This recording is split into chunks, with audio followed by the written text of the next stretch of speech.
Welcome to another episode of Le Coin des Experts, the Experts Corner. Today is a very special episode actually, because we have here with us Dr. Nirala Jacobi. Dr. Jacobi is a naturopathic doctor and internationally recognized expert on SIBO, with over 2 decades of clinical experience and expertise. She is the creator of the SIBO biphasic diet and the host of the SIBO Doctor podcast. She's also the founder of the SIBO Doctor, an online educational platform that includes a practitioner certification program. She is the medical director of SIBO Test, providing innovative testing options for SIBO and IBS. In this interview, we'll talk about what SIBO is, why it is important to identify and treat it, why SIBO is still not well known in some parts of the world, SIBO breast testing options, treatment approach, diets, SIBO prevention, and we're going to have Nirala's take-home message for patients and practitioners. As a reminder, everything that is discussed in this interview does not intend to diagnose or treat a medical condition, so please ask your healthcare practitioner before implementing any new treatment. Good morning, bonjour, e buongiorno. Today I'm so honored to have here with me Dr. Nirala Jacobi. As you all know, Dr. Nirala has launched SIBO basically internationally and has been my first mentor. So I'm so grateful, very excited. Thank you, Nirala, for being here today. Thanks for having me, Rosaria. I look forward to having a chat with you about SIBO. Yes, it's all about SIBO today. So would you like to just start by telling us, how did you become interested how did you get into SIBO in the first place? Yeah, this was quite some time ago now, but I was a naturopathic doctor. I had practiced in Montana for a long time, and then I'd moved over here to Australia, and shortly thereafter I started my own practice here. And I went back to a conference and heard a lecture about SIBO, and I was just sort of blown away by the fact that I'd never heard of this condition. This was back in 2011. And I'd been around for some time already at that point, and I had started to specialize in digestive disorders, and this seemed like the missing link for a lot of my patients that weren't improving on these protocols.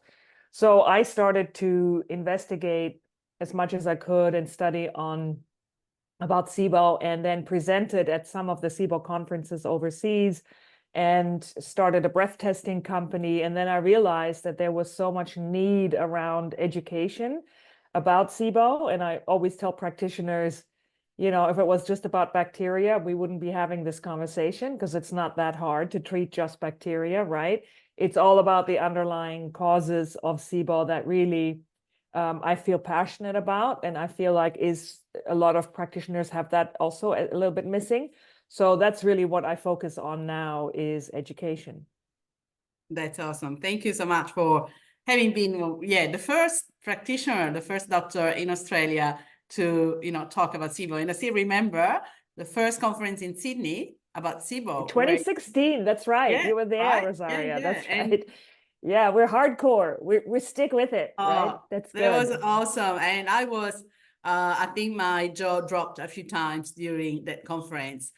Because, as you said, we were just missing, one of the biggest missing links when treating IBS. So it was like, that's right, life changing, and so good. So would you like to just introduce also like a brief recall of what SIBO is and why it's important, to identify, to treat, for those that still maybe don't know SIBO?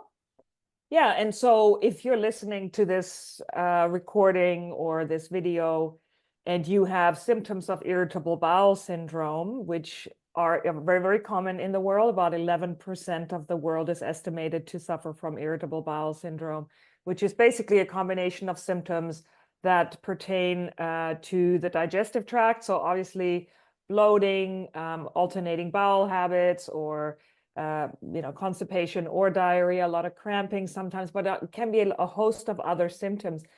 A large number of you who have been diagnosed with IBS actually have SIBO, because SIBO is the main cause of IBS, and very often not tested for by GPs or by gastroenterologists, because it always takes a long time for a new discovery to actually filter down into your doctor's office.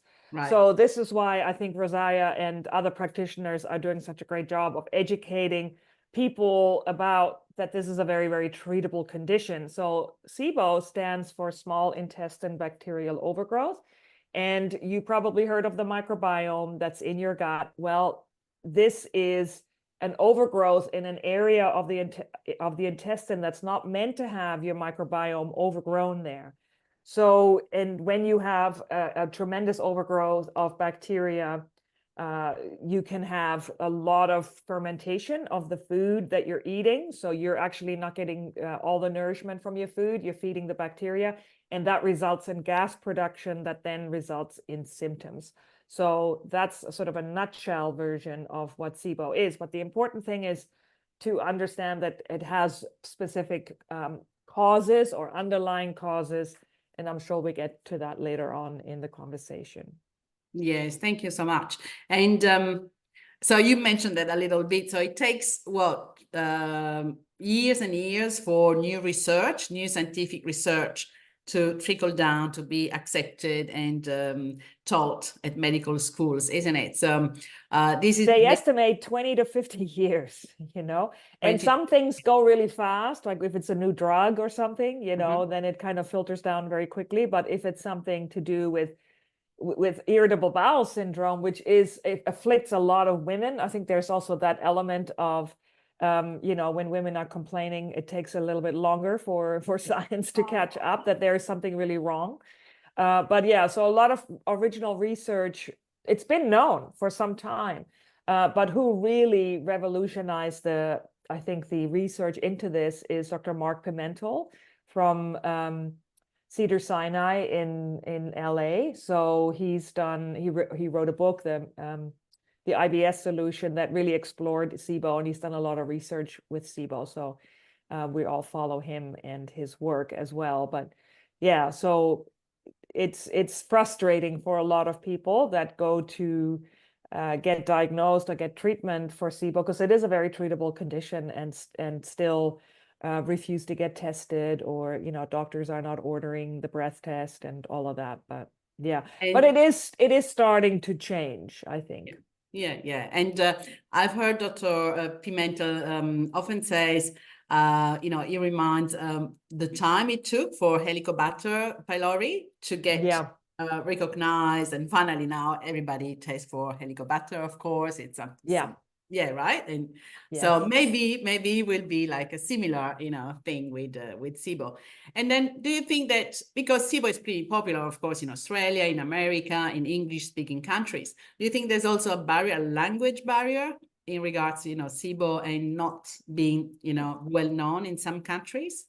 Yeah, conceivably that's possibly one reason, but there is great research in India, there's research in Mexico, there are other countries that have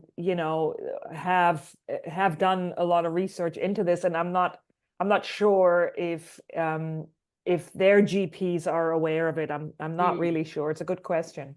Okay. Well, that's awesome.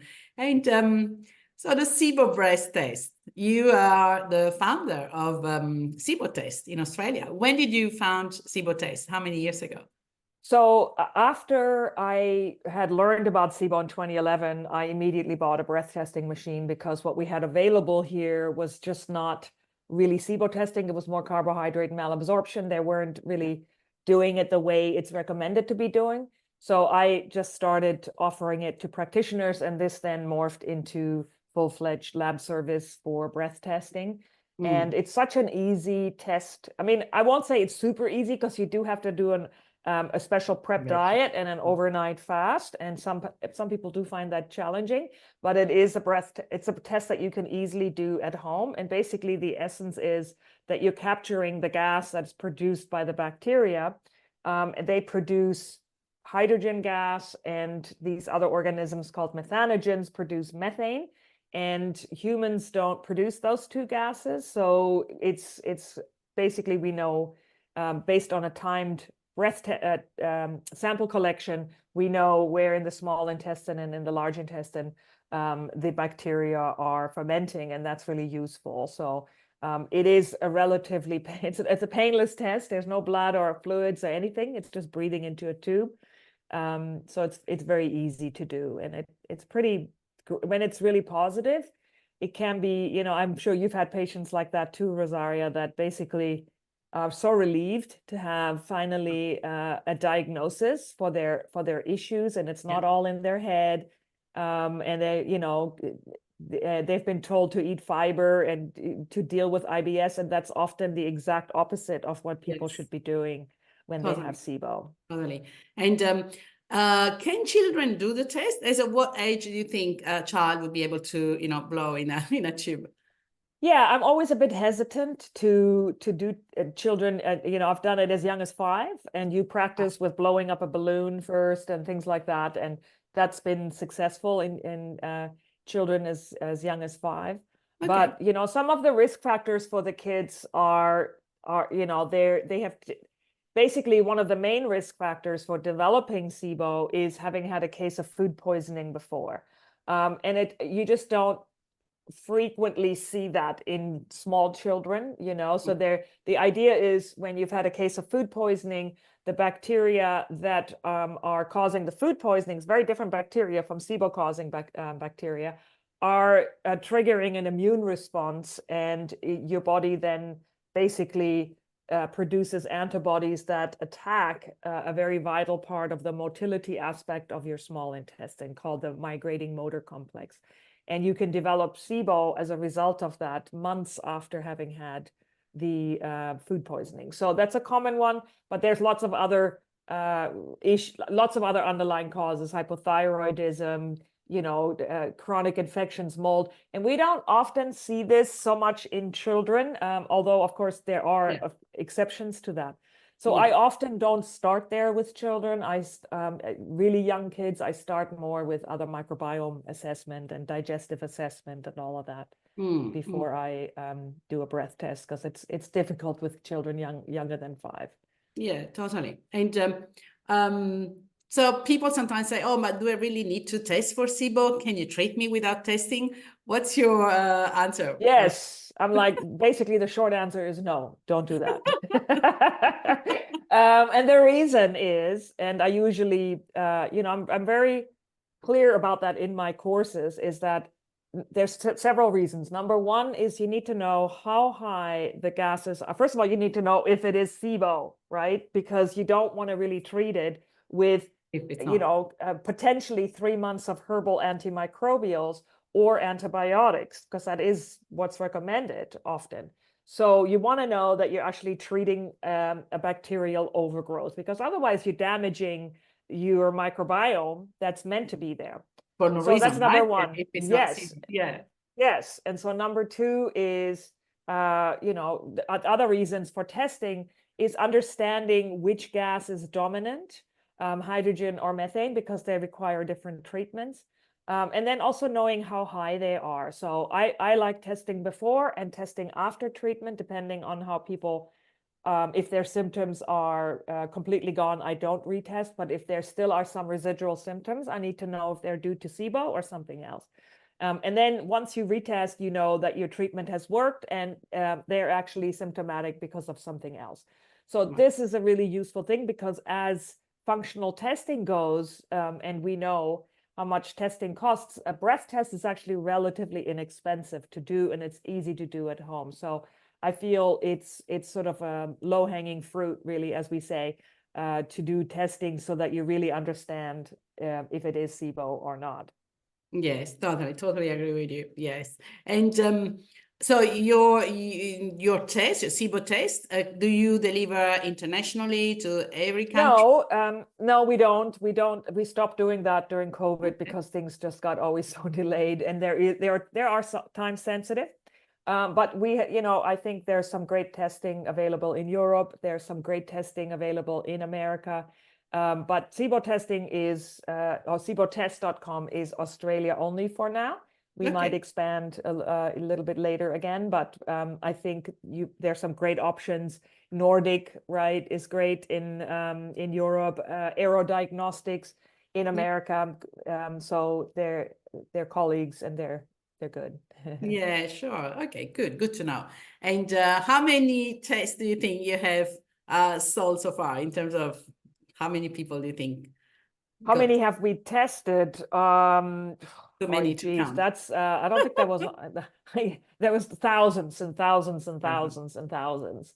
Yeah. So, we're also doing internal research right now on the fructose substrate to see how accurate that really is. And so there's that's going to be a good webinar that I will be doing once our internal research is completed, because it's a little different than is expected. But anyways, this wasn't on your list of questions, but no, actually I wanted to ask you about the substrates. So what are the substrates, the different types of sugars that you use for the breast test?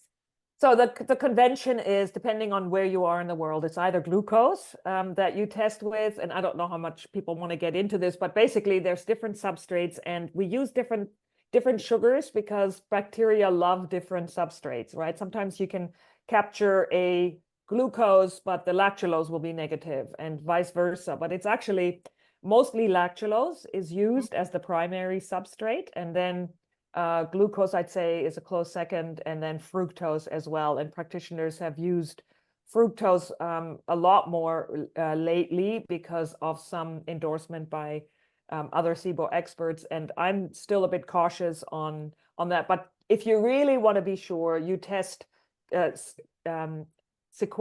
You start with glucose, the next day would be lactulose, the next day would be fructose.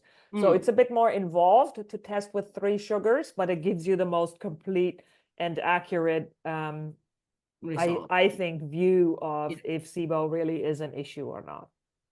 Okay. So if someone has to just one test, you would do like lactulose, right? Yeah, I would. Yeah. That's what we normally do here. Although sometimes some hospitals, they tend to do glucose more here in France and sometimes in Italy. But lactulose is very well, known and used. Okay. And what do you say about hydrogen sulfide? Do you test for hydrogen sulfide, or no, you don't do the No, that's not available yet. No one except that one lab in America is able to do breast testing, and they developed that technology. And I'm always like, if there's only one lab in the world doing it, I'm not gonna be convinced that is accurate. Right. And I have reasons to question some of it, but it does exist. And for those who are wanting to get hydrogen sulfide tested that are in America, that does exist, and you can Google that. But I'd say have somebody interpret that is a SIBO expert. Yeah. So they do all 3 gases. They do normal SIBO stuff, normal SIBO substrate lactulose, and then they do hydrogen, methane, and then that third gas. And I think they recently changed their reference ranges also. So I think I'm really looking forward to using it and having it more widely available when it's been really all the kind of kinks have been worked out. That's what I'm waiting for. Yeah, that's awesome. So in the meantime, what would be your recommendation especially to practitioners who sometimes say, oh, maybe this is a hydrogen sulfide gas type of, patient? Is it, we were saying, I'll let you. So, I mean, look, I'd say I always caution, well, let me start again, because it is a tricky subject, right? Because we know some practitioners just want to put a SIBO label on something that's not SIBO. Negative test results do exist, right? So I'm always saying that SIBO is often overdiagnosed, and just because somebody has gas and bloating after a meal and has classic SIBO symptoms doesn't mean they have SIBO. So that's what I always make sure that people understand that there are symptoms. So hydrogen sulfide production in the intestinal tract can happen in the large intestine and can happen in the small intestine. What we typically see when somebody has tremendous overgrowth of hydrogen sulfide producers in the small intestine is according to Dr. Pimentel, much more diarrhea. And typically we do see that in terms of there is a sneaky way of kind of interpreting a breath test result if you have almost all zeros, zeros and ones for hydrogen and methane, and somebody is very symptomatic when they eat hydrogen sulfide containing foods, they become very symptomatic. I would be more convinced that this person has hydrogen sulfide rather than just very mild symptoms or no intensification of their symptoms with sulfide foods like garlic and onions. They're fine with it, or eggs. I'd question that diagnosis. So it's a bit of a clinical. The practitioner has to really understand what the symptoms are in the small intestine versus the large intestine, because hydrogen sulfide overproduction in the large intestine typically causes more constipation in my experience and in a lot of the literature that I've read. But hydrogen sulfide is not pathogenic in small amounts. In fact, we need a little bit to trigger anti-inflammatory pathways, and there are certain benefits to small amounts, but when it goes really crazy, overproduction, we see more inflammation and we see more, classic symptoms. It can also be symptoms outside the digestive tract, like burning bladder and burning symptoms in general. But when it gets to that point, I always think about, are there any SNPs or genetic variances in pathway clearances of hydrogen sulfide? And I sort of found that approach a lot more fruitful in terms of resolving somebody's symptoms. Okay, well, thank you for specifying, clarifying this. So do you think that, is it possible that someone has the three gases? I've never seen it. I've never seen all three elevated. And what's important to remember is, we know a lot more now than we did even last year, right? Or 2 years ago. Yeah. We understand the players, who's doing what in the small intestine. We know it's Klebsiella in E. coli that are producing hydrogen, that we always thought that is the gas that can be used for hydrogen sulfide production and methanogen or methane production. But turns out it's other bacteria that produce different types of hydrogen, I guess, that are feeding into the methane pathway. That stuff is, to me, needs more research. So that's exciting. But for all intents and purposes, these types of gases can be used, like hydrogen is the building block for both hydrogen sulfide and for methane. So that's important. Yes, thank you. And so the treatment, people struggle with SIBO, of course, for a long time until they find someone competent and like a good practitioner, right? Because it's not easy to get rid of SIBO. And as you said at the beginning today, you said it's not just about bacteria. It's not just about killing bacteria, right? So the SIBO treatment is a really comprehensive treatment. So what's your approach, general approach? What do you normally advise? Yeah, so there is, so I created the biphasic diet about 10 years ago now, and it's a two-phased approach that really takes all of this into consideration. And I really created this tool for the practitioner because as a practitioner myself, I didn't want my patient to leave with 20 supplements. And I wanted to have much more of a strategy in terms of how am I going to treat this SIBO for this person. And so it's sort of customizable, but in essence, the first phase of the diet is extremely strict, removing all FODMAPs and mostly, and also grains. And because I found that provided the most quickest symptom relief, because if you're not feeding the bacteria, they quiet down fairly quickly. And a lot of people also had inflammation because SIBO can cause leaky gut. And so I was able to just in that first phase, provide digestive support and sort of anti-inflammation. and dietary restrictions. And then when they came back to find out if they had SIBO or not, because I had ordered a breath test, I could say, yes, it's actually, you have SIBO, and let's now start phase 2, which includes these antimicrobials. So I found that really, really helpful in my approach. And I've gotten so many different people writing me back, or giving me testimonials for the biphasic approach, because it's so helpful for practitioners. And people can find it on the website, the SIBODoctor.com. That's where you can find all of my courses for both lay people, so people with SIBO, and also practitioners who want to get more education around this topic. And I always say, if you know SIBO really well, you basically know all the functional digestive disorders, because it can present as histamine intolerance. It can present as food allergies. It can present as leaky gut. It can present as pretty much anything, and often has these different elements that we need to treat alongside with it. But the basic treatment for SIBO is using an antimicrobial, whether that's herbal or antibacterial or antibiotic. And the antibiotic of choice is Rifaximin or Rifaximin. And then depending on what caused your SIBO.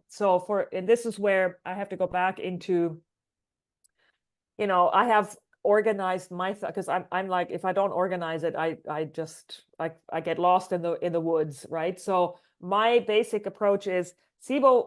The cause of SIBO can be something wrong with the motility, right? So that was that scenario I talked about before, the food poisoning. It can be hypothyroid. It can be that you have vagal dysfunction. It can be that you have mold. It can be that you have some chronic infection. All of those can affect the motility of the small intestine. And basically, bacteria are not swept out properly. So that can be a real cause for people. Those people might need prokinetics or substances that improve the motility of the small intestine, versus somebody whose SIBO was caused by digestive deficits like low stomach acid or not enough pancreatic enzymes or bile, all of which can really are very bacteriostatic and kill bacteria. And if that's gone down because you have a very low stomach acid, or you've had chronic stress that affected your digestive juices, all of those can also be the case. And those people don't necessarily need motility, medications.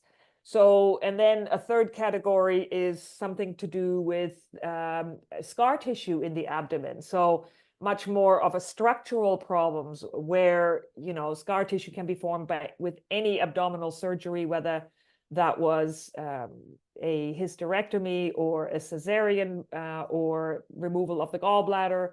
So any kind of surgery like that can trigger adhesions or scar tissue, and that can affect the motility.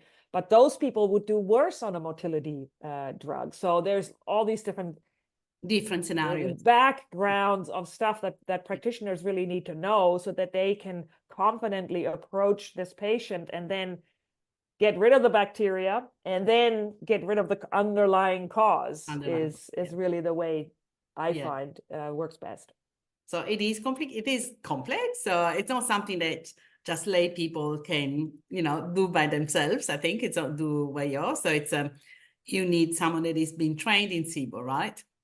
You can't. Well, I did create a course for people that can't find a practitioner. There are people in the world that have no access to really qualified SIBO practitioners, or where they can't get the products and things like that. So I've created a course for people to really dive into these topics, so that they can help themselves as best they can without a practitioner. And that's really a great a great tool. But I'm thinking that sometimes in the world, generally, if you're complicated, people, you've got to go. Like if you've got issues with mold, and you've got thyroid issues, and you've got SIBO, and this has been going on. Everything. Or if you've been somebody that's been, on and off medication, I saw people that had been treated for 2 years straight, and I tested them. They didn't even have SIBO, right? So stuff like that happens a lot too. And if it's one thing I would tell people is just make sure that you get tested properly. So, and that's usually done through somebody who's trained, through a practitioner. What do you think of, Rifaximin, and do you use it? What's your, your comments, and what do you think of it? I think I've learned enough about it to think it's a fantastic antibiotic for SIBO. Yeah. Generally speaking, I think a lot of people have more hesitancy around antibiotics, and rightfully so, because it's damaged so many microbiomes in our gut, right? So it's something that I don't easily recommend, but I've had cases, and bear in mind that as a SIBO specialist, I get very tough cases and people that have, been through regular practitioners. Everything. So if they haven't tried Rifaximin and we know for sure that they have SIBO, we need to find the one thing that'll clear it, and then we can work on the other bit, So, but yeah, I find I had people also react to Rifaximin, so it's not without any reactions, but typically it's fairly easy to handle. And the benefit of Rifaximin is that it's a bile soluble antibiotic, so it pretty much stays in the small intestine. The absorption rate's very minimal, so we don't see as much dysbiosis in other microbiomes that we see with medication like flagyl or metronidazole, for example. Yeah. But in cases of SIBO, hydrogen SIBO and methane, IMO, Yeah. Rifaximin wouldn't be just the thing to use, right? Do you? No, so I usually go with Rifaximin and high-dose garlic extract in that case, right? Or oregano oil. Yeah. And that also works, because I don't really like that second. Personally, I've not often found it necessary to use the second antibiotic for methane, the neomycin. But I've seen people that have come in and have used it and without any issue, but there's issues around ototoxicity with neomycin. But other practitioners use also a combination of metronidazole and Rifaximin, for example. So this is where I always think, I'm a naturopathic doctor, so I try to do it more with herbs, but there are cases that do require the antibiotics. So I will not, I will not completely exclude it. Yeah, sure. It is very popular actually in Italy, Rifaximin. So many doctors use it. Yes. Many gastroenterologists, many doctors recommend Rifaximin for everything, like hydrogen, methane, anything. So sometimes, sometimes. Yeah, I haven't found it work so great for methane. You need a second substance there. It's a tougher thing to treat. Yeah. Yeah. And just getting back to the, your biphasic diet and the low FODMAP diet as it was created, by Monash University. What are the main differences? Because people call, internationally, they say low FODMAP diet. Yeah. And of course, they as well. Yeah. And okay, so the biphasic diet is a combination of low FODMAP diet and specific carbohydrate diet, which was first kind of put out there for IBD, so inflammatory bowel disease and stuff. But I found good results also with IBS. So the combination is stricter, because if you go on the Monash app, which is fantastic, and look, they've done amazing providing us the research, for these FODMAP foods, and the app is great. You download it. I think it's still $10 or so, and you can just look at different foods, the contents of these fermentable carbohydrates of these foods. But I found it still caused a lot of symptoms in people. For example, you can eat bread, you can eat all kinds of things still on low FODMAP, and the people that I saw were still becoming very symptomatic. And so I made it very well. It's stricter than FODMAP, but it is also, it's not like you have to stay on it forever. You really don't want to stay on it forever either. Yeah, and since we're talking about the diet, another question was about how long do you normally recommend to follow, the biphasic diet for, and what are the, the consequences of staying on this diet for too long? Yeah, and I've done a lot of stool testing also with my patients, and I really I see improvement generally with microbiome.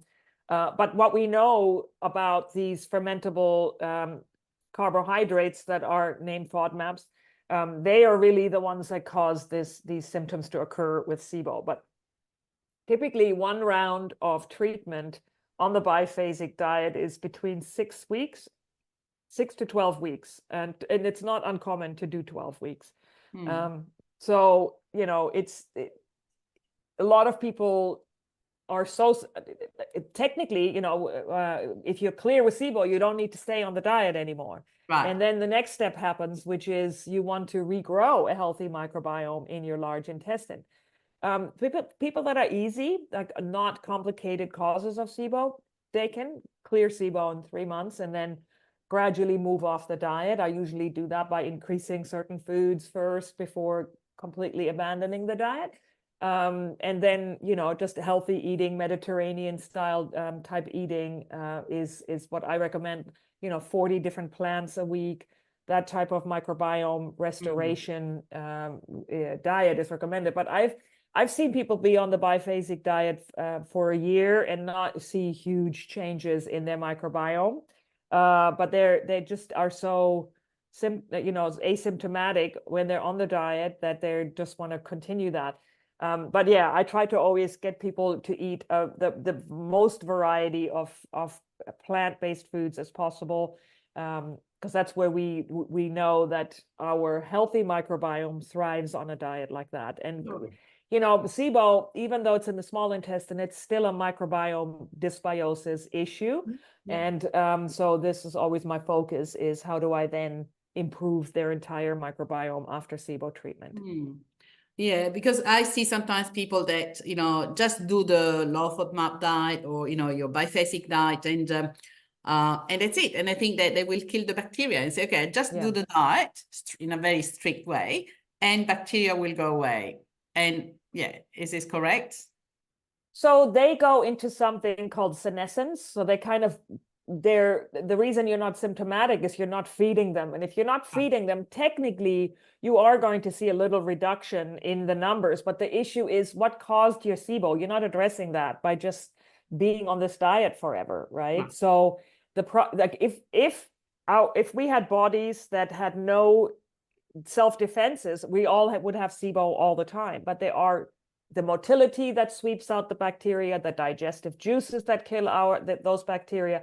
So this to me is the sweet spot, is don't ask the question, you know, do I have to be on this diet forever? The question is, what caused your SIBO? And treat that, because that will give you lasting relief. Yes, thank you for saying that. This is like gold. And do you use the elemental diet, or what are your thoughts? Yeah, sometimes. Yep. So the elemental diet, I think of it as not a diet per se, but more of an antimicrobial treatment, because what you're doing there is and for those who don't know what the elemental diet is, it's basically a combination of what's called free-form amino acids and fats and carbohydrates so pre-digested that the absorption is very, very rapid. So you're essentially starving the bacteria because everything gets absorbed before it can reach the bacteria. And when I first heard of the elemental diet, I'm like, this will never work, but it works amazing, right? It does work amazing. And some people that have found no relief with any other treatment do find that the elemental diet gives them the most relief and the most reduction in gases as well. And do you find it tricky though, once they finish the ED, for them to get back and eating again? Or it's sometimes, and people that do improve with only the elemental diet, I already know they have other issues happening there. They have very possibly a combination of several different causes. And so there's work to be done of building up the mucosa again and building up their digestive capacity and all these different aspects I find. And can they still use maybe half elemental diet and half kind of food, normal food, low FODMAP food? Yeah, I've not found that to be that successful, because as soon as you put food that's not pre-digested like that, everything slows down again, right? Okay. So I find that, some people do that. They have a steak for dinner and they have elemental diet the rest of the day, but it's I just feel like you're kind of slowing things down and you're risking the efficacy of your treatment. Okay. Very well. So let's talk about prevention. And what do you think of SIBO relapsing? So many SIBO cases can relapse, right? There's a high Yes. percentage. Yeah. Yes, and this is why I think why SIBO is so big, the way, the way it is in our circles, in the functional diagnostic circles and in naturopathic circles. It's just one of those conditions that is unfortunately very frequently relapsing. And that is why I always tell people you need to treat the cause, because if you treat the cause, which is not easy, I'm not saying it's easy, but some people have multiple things going on. And if it's, for example, if you have a patient that is living in a moldy environment, they're constantly relapsing. So I don't even treat SIBO until, you got to treat the mold first, then you treat the SIBO, because they won't hold it. That the mycotoxins in a moldy building affect the motility of the small intestine and the myenteric plexus. So it's a big deal. And people have, also more stress. So without proper vagal tone, I find, it's kind of, it's a process of getting people better and making sure that their relapse time gets bigger and bigger. If it's simple, like you had a case of food poisoning, now you have autoimmune IBS, which is SIBO, then in many cases, treating SIBO and then using something like prucalopride or, sometimes the naturals aren't so strong enough, but with the proper prokinetic, I've had people be completely symptom-free. And those antibodies do go down over time. So then you can wean them off of the prokinetic after 6 months or so and see if they're still needed. So that can also be quite successful. Okay, so we can't test for anti-vinculin antibodies yet here in France. In some countries we can. Can you test for the antibodies in Australia? Well, we were the distributor for that test, but to be honest, it was so difficult with dry ice shipment for us. It wasn't viable anymore for us to offer that. It would have been too expensive to do. And so we just basically have to assume if somebody had a very clear-cut case of food poisoning and then IBS development afterwards, as an example. But a lot of times I actually find that there is other reasons, a lot of endometriosis, for example, a lot of adhesions, a lot of stress, a lot of multiple factors are coming in, so it's like a puzzle. It's a bit, it is a puzzle. I do have a questionnaire for people that are interested in finding the underlying cause, and it's on the SIBODoctor.com in the resource section. It's a free download for people called What Caused My SIBO, and you can fill it out and give it to your practitioner. Just as a starting point for people to start, like, why did this happen to me? Yeah, that's great. Thank you for sharing that. Yes, where are we going from now? So 2024. So you just mentioned that you are running a very interesting research on fructose, right?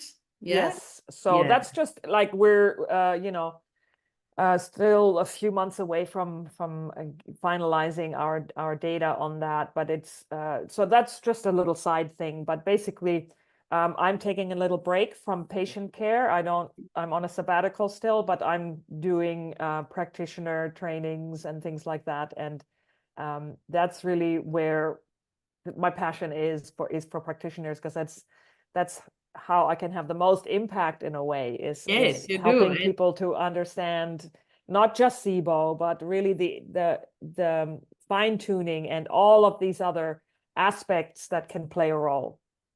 Absolutely. So, and you have, so how many courses? You have a SIBO practitioner mastery course.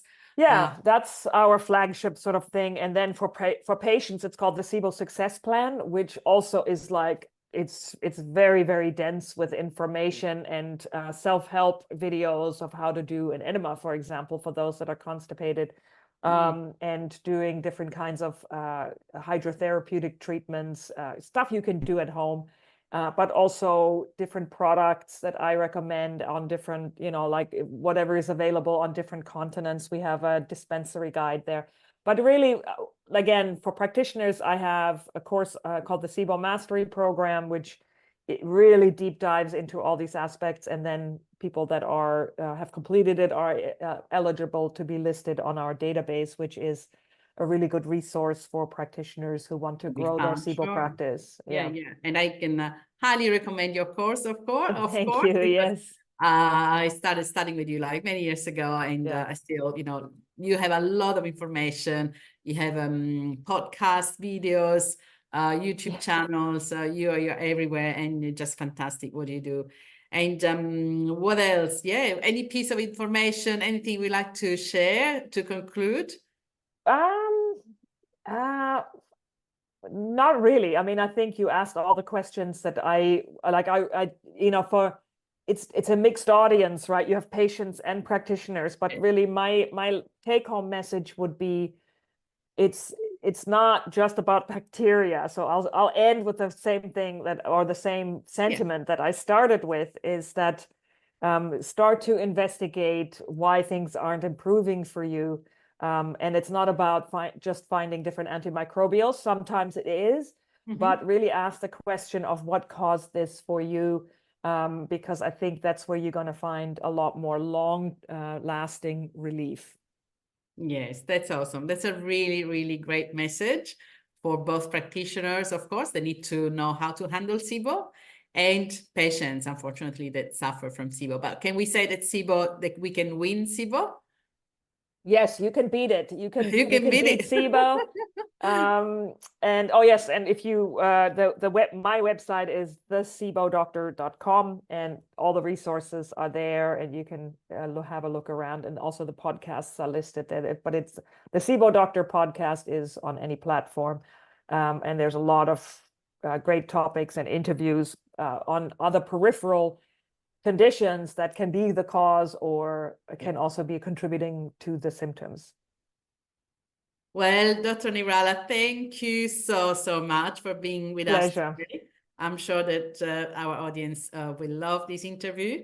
And yes, thank you for being here. Thank you for doing what you do. Yeah, you're helping the world. My pleasure. It was nice to see you, Rosaria, when you were back at here, and I keep running into you. So great that you're doing this also for educating, because I know when we met in Paris last year, when I spoke at that conference, you were telling me that that it was not that well known in France. So I hope you have a really great impact on helping people and practitioners. Thank you. And in Italy, it's even less well known. So it's it's a little by little, as you said. You started and you were the only one talking about SIBO in Australia, right? At the beginning.